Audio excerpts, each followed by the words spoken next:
நானும் காலையில இருந்து இந்த விஷயத்த பத்தி எதுவுமே பேசக்கூடாது, சைலண்டா இருக்கணும் அப்படின்னு தான் நினைக்கிறேன். தனி ஒருவன் அப்படிங்கிற பேஜ்ல இருந்து அந்த புடுங்கி ஒரு வீடியோ போட்டிருக்காரு. என்ன அப்படின்னா விஜய் சார் ஒழுங்கா ப்ராப்பரா கைட் பண்ணல அப்படிங்கிற மாதிரி போட்டிருக்காரு. அதுவும் சொல்லிருக்கலாம், தலைவர் ஒழுங்கா கைட் பண்ணல அப்படின்னு சொல்லலாம்.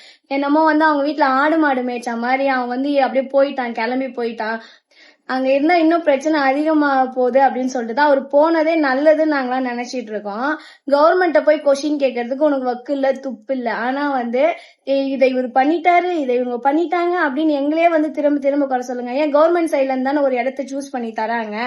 டிவிகே சைட்ல இருந்து கேட்ட இடத்தெல்லாம் விட்டுட்டு கவர்மெண்ட் சைட்ல இருந்து தான் இடத்த சூஸ் பண்ணி கொடுக்குறாங்க. மக்கள் அங்க ஒழுங்கா நின்று பார்க்க முடியுமா, போதிய அளவு அங்க இடம் இருக்கா மக்கள் நிக்கிறதுக்கு, எந்த ப்ராப்ளம் இல்லையா, கவர்மெண்ட் அபிஷியல்ஸ் யாருக்குமே போய் பார்க்க தெரியாதா, ஏன் எல்லாம் மூளை எடுத்து எங்க வச்சிட்டு இருக்காங்க. அதே மாதிரி இன்னொரு பாயிண்ட் சொல்லியிருக்காங்க, இது மாதிரி டிவிகே சைட்ல இருந்து 10,000 பீப்புள்ஸ் தான் வருவாங்கன்னு சொல்லியிருந்தாங்க. அதனாலதான் அந்த மாதிரி சூஸ் பண்ணி இடத்த கொடுத்திருக்காங்க கவர்மெண்ட் சைட்ல இருந்து சொல்றாங்க.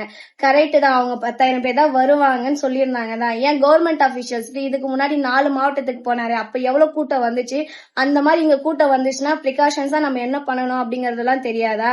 இதெல்லாம் கேட்கறதுக்கு யாருக்குமே எந்த துப்புமே இல்லைனாலும், டிஎம்கே சைட்ல இருந்து எவ்வளவுதான் ஃபால்ட் வச்சிருந்தாலும் விஜய் விஜய் விஜய் என்னமோ இவங்க வீட்டுல ஆடு மாடு மேய்ச்ச மாதிரி விஜய் விஜய் விஜய் தான் வருவாங்க, பின்னாடி விஜய் பின்னாடி தான் வருவாங்க.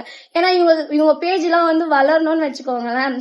எந்த விஷயம் பாப்புலேஷனா இருக்கோ அதை பத்தி பேசினாதான் இவங்க எல்லாம் வளருவாங்க. சோ யார் மேல தப்பு இருக்கு சரி இருக்கு அப்படிங்கறத யோசிக்கிறதுக்கு கூட இவங்களுக்கு டைம் கிடையாது. அதுக்கான பேசிக்கான நாலேஜ் அறிவு கூட இவங்களுக்கு கிடையாது. ஆனா பேசுறது மட்டும் வாழ்க்கையே பேசுவாங்க.